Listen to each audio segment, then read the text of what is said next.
Hello friends! Thirupugalur கோவிலோட இன்னொரு mind blowing கதையை தான் இப்ப பார்க்க போறோம். அசுர குலத்துல பிறந்திருந்தாலும் பானாசுரன் ஒரு கிரேட் சிவா டிவோட்டி. அவரோட அம்மா மந்தினிக்கு சிவ பூஜை பண்றதுன்னா ரொம்ப இஷ்டம்.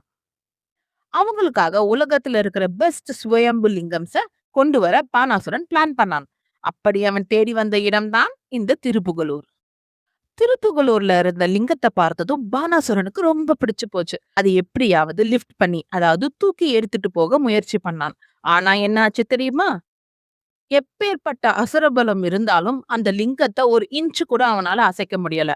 சரி, அடியில தோண்டினா லிங்கத்த ஈஸியா எடுத்துடலாம்னு நினைச்சு கோவில சுத்தி ஒரு பெரிய பள்ளத்த தோண்டினான். அப்போ பூமிக்கு அடியில இருந்து தண்ணி ஊற்றெடுத்து அந்த பள்ளம் முழுக்க நிரம்பிடுச்சு.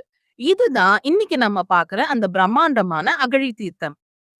எவ்வளவு முயற்சி பண்ணியும் தோர்த்து போன வருத்தத்துல பானாசுரன் தன் உயிரையே விட துணிஞ்சிட்டான்.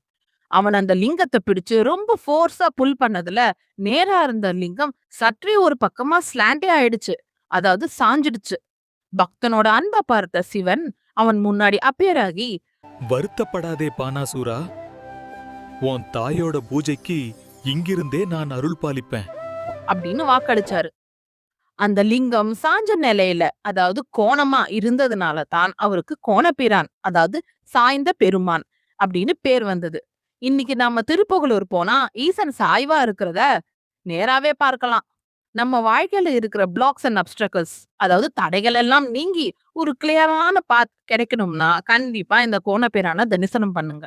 நம்பிக்கை தரும் இந்த திருத்தலம் உண்மையிலேயே ஒரு டிவைன் எக்ஸ்பீரியன்ஸ் தானே.